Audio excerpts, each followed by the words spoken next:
সুপ্রিয় ষষ্ঠ শ্রেণীর শিক্ষার্থীবৃন্দ, আশা করি তোমরা ভালো আছো। তোমাদের অনুশীলনী 1.4 আলোচনা শুরু করছি। তো 1.4 আমরা আজকে যেটা শিখবো সেটা হচ্ছে যুগল মানে ভগ্নাংশ যুগল সমতুল কিনা সেটা আমরা নির্ণয় করতে পারবো, এবং যে ভগ্নাংশ থাকবে সেগুলোকে সমহর বিশিষ্ট ভগ্নাংশে প্রকাশ করতে পারবো। এই দুটি আমরা সমস্যা আজকে সমাধান করব। মানে তোমাদের অনুশীলনী 1.4-এর 1 এবং 2 নম্বর যে সমস্যা আছে এই দুটি সমস্যা নিয়ে আমরা কথা বলবো। তো চলো দেরি না করে আমরা শুরু করি। তো এখানে প্রথমে 1 নম্বরে কি আছে, নিচের ভগ্নাংশ যুগল সমতুল কিনা তা নির্ধারণ করো। তাহলে ক নম্বর, খ নম্বর এবং গ নম্বর এই তিনটি সমস্যা রয়েছে। আমি তিনটি সমস্যার সমাধান করব। প্রথমে যেটা আছে ক নম্বর, আমি ক নম্বরটা লিখে নিচ্ছি। একের মধ্যে হচ্ছে ক এর মধ্যে কত আছে, এখানে 8 ভাগের 5 ভাগ, 8 ভাগের 5 ভাগ, আর একটা হচ্ছে কত, এখানে হচ্ছে 24 ভাগের 15 ভাগ। তো প্রিয় শিক্ষার্থী, আমরা এখানে কয়টি ভগ্নাংশ দেখতে পাচ্ছি? এখানে হচ্ছে দুইটি ভগ্নাংশ, দুইটি সাধারণ ভগ্নাংশ। তো এই দুইটি ভগ্নাংশের প্রথমটি হচ্ছে লব এটি হর এটি, দ্বিতীয়টির লব এটি হর এটি।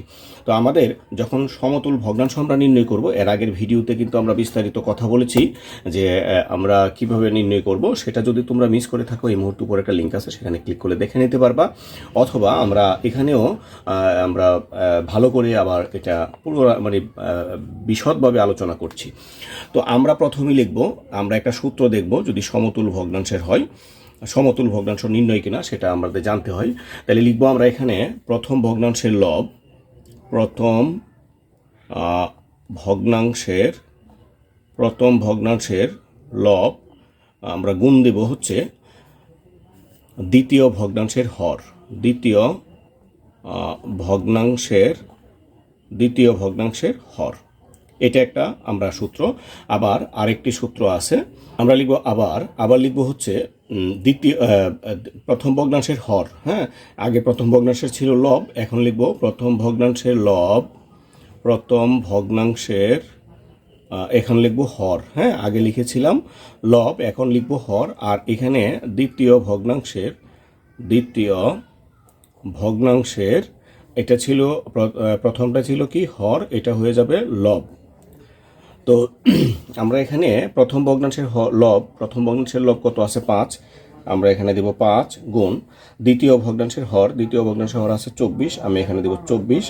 দুইটা যদি আমরা গুণ করি, 4 5 20, শূন্য হাতের আছে 1, 5 দুগুণে হাতের আছে 2, 5 দুগুণে 10, আর 2 হচ্ছে 12। এইটুকু আমাদের। তো এখানে প্রথম ভগ্নাংশের হর কত আছে 8, আমরা লিখব 8। আর দ্বিতীয় ভগ্নাংশের লব হচ্ছে 15। তাহলে এটা যদি আমরা গুণ করি, 5 8 40, শূন্য হাতের হচ্ছে 4, 8 একে 8 আর 4 হচ্ছে 12। এখানে দেখো, এই যখন আমরা গুণ করব, গুণ করার পর যদি গুণফল দুইটার একই রকম হয় তাহলে ভগ্নাংশ যুগল সমতুল, আর যদি দুইটা ভিন্ন হয় তাহলে ভগ্নাংশ যুগল সমতুল না। তাহলে আমরা লিখব এখানে সুতরাং ভগ্নাংশ যুগল সমতুল, কারণ দুইটা একই রকম। ঠিক আছে, ভগ্নাংশ যুগল সমতুল। এটা হচ্ছে আমাদের ক নম্বর যে সমস্যা ছিল, ক নম্বর সমস্যার সমাধান।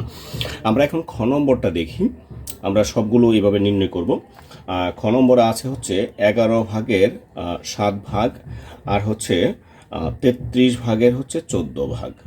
আমরা এবার দেখি, আমরা এই সূত্রটা কিন্তু লিখব। হ্যাঁ, এখানে প্রথম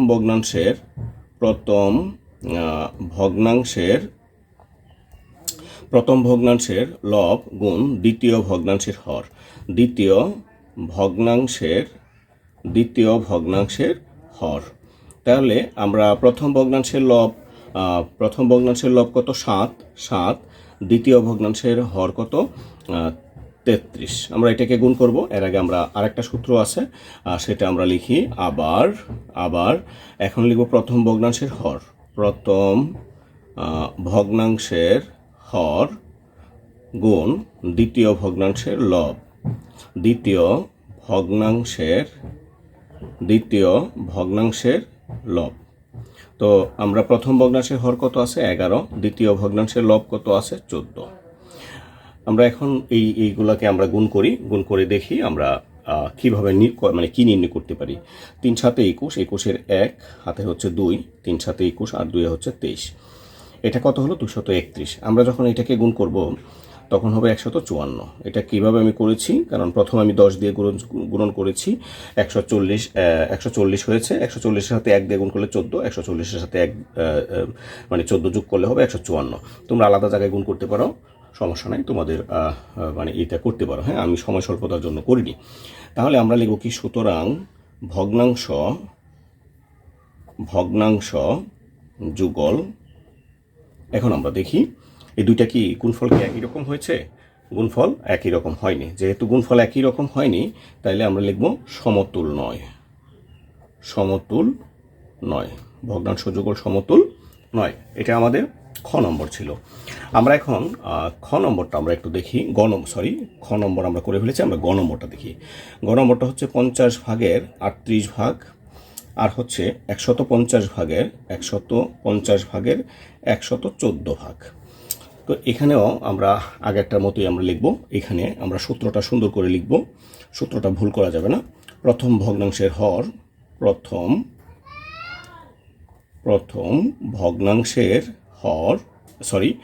ভগ্নাংশের লব গুণ দ্বিতীয় ভগ্নাংশের হর, দ্বিতীয় ভগ্নাংশের হর। তাহলে প্রথম ভগ্নাংশের লব কত আছে? তাহলে এখানে দেখো, প্রথম ভগ্নাংশের লব কত আছে? 38। আমরা লিখবো 38। আর হচ্ছে দ্বিতীয় ভগ্নাংশের হর কত আছে? 150। আমরা লিখবো 150। এটা আমরা সমান দিব। আবার আমরা যে পরের যে সূত্রটা পেয়েছি সেটা হবে প্রথম ভগ্নাংশের হর গুণ দ্বিতীয় ভগ্নাংশের লব। তাহলে এখানে প্রথম ভগ্নাংশের হর কত আছে? 50। দ্বিতীয় ভগ্নাংশের লব কত আছে? 114, তাই না? 114। এবার আমরা যদি গুণ করতে চাই, তাহলে এই গুণটা আমরা এখানে পাশাপাশি আমরা পারবো না। তারপর যদি তোমরা এটা সম্ভব না, এটা আমরা করতে পারবো। এটা আমরা করে নিচ্ছি। হ্যাঁ, 150, তাই না? আমি এখানে করে নিচ্ছি 150। গুণ দিব কত দিয়ে? 38 দিয়ে। 38 দিয়ে যদি আমরা গুণ করি, 8 0 0, তারপর 5 8 40, 40-এ 0 হাতের আছে 4, 8 × 8 4 হচ্ছে 12। তাহলে এখন আমরা যদি 3 দ্বারা, এটা একটা 0 চলে যাবে, কারণ 1 ঘর দ্বারা আমরা গুণ করে ফেলেছি। 3 0 0 আর 3 5 হচ্ছে 15, 5 হাতের হচ্ছে 1, 3 × 3 হচ্ছে 4। এবার যদি আমরা যোগ করি, যোগটা আমি এখানে নামিয়ে দেবো, 0 0 0 আর হচ্ছে 0 0 0, 8 5 আর 2 হচ্ছে 7, হাতের নাই, 1 আর 4 হচ্ছে 5। এবার আমরা যদি এটাকে যোগ করি, এই শূন্যটা আমরা আগে বসিয়ে দিই। তারপর এখানে দেখি 4 5 হচ্ছে 20, হাতের হচ্ছে 2, 5 একে 5 আর 2 হচ্ছে 7, আর 5 একে 5। তাহলে এখানে আমরা যেটা দেখলাম সেটা হচ্ছে গুণফল দুইটার সমান। তাহলে আমরা কি লিখব? সুতরাং ভগ্নাংশ যুগল সমতুল, তাই না? সমতুল। তাহলে আমরা এই 1 নম্বর যে সমস্যা ছিল, 1 নম্বর সমস্যা কিন্তু আমরা সমাধান করতে পেরেছি।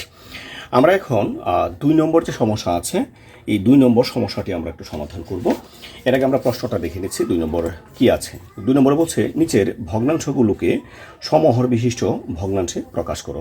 এই যে ভগ্নাংশ, এখানে এই ক নম্বরে 3টি ভগ্নাংশ রয়েছে, খ নম্বরে 3টি ভগ্নাংশ রয়েছে। এগুলাকে আমাদেরকে সমহর বিশিষ্ট ভগ্নাংশে প্রকাশ করতে হবে। সমহর বিশিষ্ট ভগ্নাংশ কেন গুরুত্বপূর্ণ? কারণ সেটা দিয়ে আমরা যোগ বিয়োগ এই দুইটা আমরা সমস্যা সমাধান করব। তাই এই সমহর বিশিষ্ট ভগ্নাংশ খুবই গুরুত্বপূর্ণ। তো এখানে আমরা ক নম্বর যেটা আছে, আমরা ক নম্বর সেটা করি। 2 নম্বরের মধ্যে আছে ক এর মধ্যে কি আছে আমি লিখতেছি। 5 ভাগের 2 ভাগ, তারপর হচ্ছে 10 ভাগের 7 ভাগ, তারপর হচ্ছে 40 ভাগের 9 ভাগ। তো প্রিয় শিক্ষার্থী, আমরা যদি এটাকে সমহর বিশিষ্ট ভগ্নাংশে প্রকাশ করি, তাহলে সমহর বিশিষ্ট ভগ্নাংশে প্রকাশ করতে গেলে হরগুলোর লসাগু লাগবে। যদি সমলব বিশিষ্ট ভগ্নাংশে প্রকাশ করতে যাও, তাহলে লবগুলোর লসাগু লাগবে। যেটা তুমি প্রকাশ করতে যাবা সেগুলোর লসাগু লাগবে। তাহলে আমরা লিখবো এখানে হর 5, 10 ও 40 এর লসাগু। তাহলে এগুলার লসাগু তোমরা নির্ণয় করে নিবা। আমি এখানে নির্ণয় করে নিচ্ছি 5, 10, 40। আমরা যদি 2 দ্বারা ভাগ করি তাহলে 5কে যাবে না, 10কে যাবে 5, এটাকে যাবে 20, তাই না? আবার আমরা এটাকে 2 দ্বারা একটাকে যাবে, একটাকে গেলে কিন্তু দেওয়া যাবে না, আমরা 2টাকে দিতে হবে। তাহলে 5 দ্বারা দিই, 5 একে 5, 5 একে 5, 4 5 20। এবার যদি আমরা গুণ করে ফেলি 5 দুগুণে 10, 10 একে 10, 1 বাদ দাও, 5 দুগুণে 10, 4 10 40, তাহলে লসাগুটা কত হলো? 40। এটা হচ্ছে, এটুকু বুঝতে পেরেছ? লসাগুটা বের করবা, হ্যাঁ, সেটা তোমরা পঞ্চম শ্রেণীতে পড়েছো, আমি জানি। লসাগু এটা নিয়ে ঝামেলা থাকার কথা না। আচ্ছা, এবার যেটা করতে হবে, এখানে কয়টা ভগ্নাংশ আছে? এখানে ভগ্নাংশ আছে 3টি। এই যে লসাগুটা যেটা বের হয়েছে এটা, হ্যাঁ, প্রথমে কি করবা? এটা লিখবা। প্রথম ভগ্নাংশ কত আছে? হর আছে 5, 5 দ্বারা এটাকে ভাগ করবা 8। একটা একটা করি, যেহেতু এটা একটু সমস্যা হয়েছে। আমরা তাহলে এটা কি করব? 8, এখানে একটা কোলন দিবা। দেওয়ার পর এই যে ভগ্নাংশটা আছে, এই ভগ্নাংশটা এখানে লিখবা। লিখার পর সমান দিবা, দিয়ে আবার ভগ্নাংশটা লিখবা, লিখে গুণ চিহ্ন দিবা। এখানে বিষয়টা খেয়াল করো, আমরা প্রথমে কি করেছি, যে ওই লসাগুটা হয়েছে, এই লসাগুকে আমরা প্রথম ভগ্নাংশের হর দ্বারা ভাগ করেছি। তাহলে ভাগ করার পর ফল আমি পেয়েছি। এখন আমি কি করব? এই যে প্রথম ভগ্নাংশ আছে, এই প্রথম ভগ্নাংশটা আমি লিখেছি, লিখে সমান দিয়ে আবার প্রথম ভগ্নাংশটা লিখেছি, তারপর গুণ চিহ্ন দিয়েছি উপরে নিচে। দেওয়ার পর এখানে যে ফলটা আছে, এই ফলটা তুমি এখানে বসায় দিবা উপর নিচে। তো এখন আমরা গুণ করি, 8 দ্বিগুণে হচ্ছে 16, আর 5 8 হচ্ছে 40, ঠিক আছে? তো এটা একটা ভগ্নাংশের জন্য গিয়েছে। আমরা এখানে যতগুলো ভগ্নাংশ আছে সবগুলো ভগ্নাংশের জন্য একই মাপে আমরা কাজ করব। তো আবার সুতরাং দিব, সুতরাং দিয়ে 40 ভাগ। এখন 2 নম্বর, প্রথম ভগ্নাংশ যেহেতু শেষ, দ্বিতীয় ভগ্নাংশের কাজ। হর আছে কত? 10, তাহলে 10 দিব আমরা। এখন যদি আমরা ভাগ করি, 40কে 10 দ্বারা ভাগ করলে হবে 4। তাহলে আমরা এখন কি করব?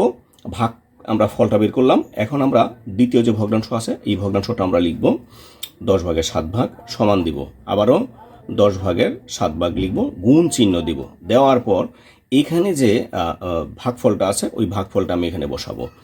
এবার আমরা দেখি 4 10 হচ্ছে 40, আর 4 7 হচ্ছে 28।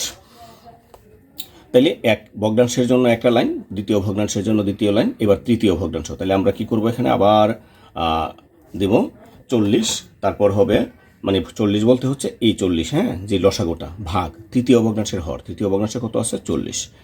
এবার আমরা ভাগ করি, 40 দ্বারা 40কে ভাগ করলে 1, আমরা ভাগ করলাম 1 পেলাম। এখন এই তৃতীয় ভগ্নাংশটা আমরা লিখব 40 ভাগের 9 ভাগ। এখন আবার এটা লিখব 40 ভাগের 9 ভাগ গুণ। তো এখন এই ফলটা কত হয়েছে? 1। আমরা 1 দ্বারা গুণ করি, গুণ করার পর ফলটা আমরা এখানে বসাই, 9 একে 9, 40 একে 40। এখন দেখো, এই যে এখানে যে ভগ্নাংশগুলো হয়েছে, এই পাশে যে ভগ্নাংশগুলো হয়েছে, সবগুলো ভগ্নাংশের হর কিন্তু একই, মানে একই ভগ্নাংশ, সুতরাং একই সমান ভগ্নাংশ। সুতরাং আমরা এটাই হচ্ছে সমহর বিশিষ্ট ভগ্নাংশ। তাহলে আমরা লিখব, সুতরাং সমহর বিশিষ্ট ভগ্নাংশগুলো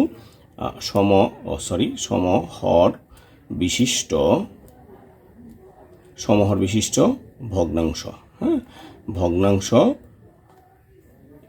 তারপর আমরা এই কুলন বা একটা সমান দিয়ে আমরা এইগুলো লিখব, 40 ভাগের 16, 40 ভাগের 28 ভাগ, 40 ভাগের 9 ভাগ। এটা ছিল আমাদের ক নম্বর যে সমস্যা ছিল। ক নম্বর সমস্যাটি আমরা সমাধান করেছি, তাই না? আমরা এখন খ নম্বর সমস্যাটি সমাধান। খ নম্বর প্রশ্নটা লিখে নিচ্ছি আগে। খ নম্বর প্রশ্নটা হচ্ছে 25 ভাগের 17 ভাগ, 25 ভাগের 17 ভাগ, তারপর হচ্ছে 40 ভাগের 23 ভাগ, 40 ভাগের 23 ভাগ, এবং সর্বশেষ যেটি আছে 120 ভাগের হচ্ছে 67 ভাগ। তো আমাদেরকে প্রথমে কি করতে হবে? হরগুলো লসাগু নির্ণয় করতে হবে। তাহলে আমরা লিখব এখানে হর 25, 40 ও 120 এর লসাগু। আমরা লসাগুটা বের করি, আমি এখানেই বের করি। এখানে কত আছে? 25, তারপর হচ্ছে 40, 120। আমরা যদি 2 দ্বারা ভাগ করি তাহলে কত হবে? 25কে যাবে না, 40কে যাবে 20, আর 120কে যাবে 60। আবারও আমরা 2 দ্বারা ভাগ করি, 25কে যাবে না, 120কে যাবে, 20কে যাবে 10, 60কে যাবে 30। আবারও 2 দ্বারা যাবে, 25কে যাবে না 5, 25কে যাবে না 25, আর 10কে যাবে 5, আর 30কে যাবে 15। তো আবারও আমরা এখানে লসাগুটা এখানে লিখে ফেলবো। হ্যাঁ, এখানে জায়গা নাই। তো এখানে এখন দেখি আমরা 2 দ্বারা যাবে না, এখন 5 দ্বারা যাবে। হ্যাঁ, 5 দ্বারা যদি দিই 5 5 25, 5 1 5, 3 5 15, আর যাবে না। তো আমরা যদি এখন গুণ করে ফেলি তাইলে 5 2 দুগুণে 4, 4 দুগুণে 8, 5 8 হচ্ছে 40, আর 5 40 হচ্ছে কত, 5 40 গুণ দিলে হচ্ছে 200, 200 সাথে 3 গুণ দিলে 600, তাহলে কত হলো এখানে 600। তো এবার আমরা কি করব, আগে যেটা নিয়ম ছিল, যে নিয়মে করেছি, সুতরাং লিখব, লিখে এই 600 ভাগ দিব কি প্রথম ভগ্নাংশ যেটি আছে, প্রথম ভগ্নাংশের হর আমরা ভাগ দিব। তো প্রথম ভগ্নাংশের হর কত আছে 25। তো 25 দ্বারা কত ভাগ করলে তোমরা ভাগফলটা নিয়ে আসতে পারবা, অথবা এখানেও ভাগ করা যায়, মানে 25 থেকে কত বাদ আছে বাকিগুলো, যেমন 5 5 25, তাহলে আর বাদ কত আছে 2 দুগুণে 4, 4 দুগুণে 8, 3 8 24, তাহলে ফলটা কত পেলাম 24, তাই না?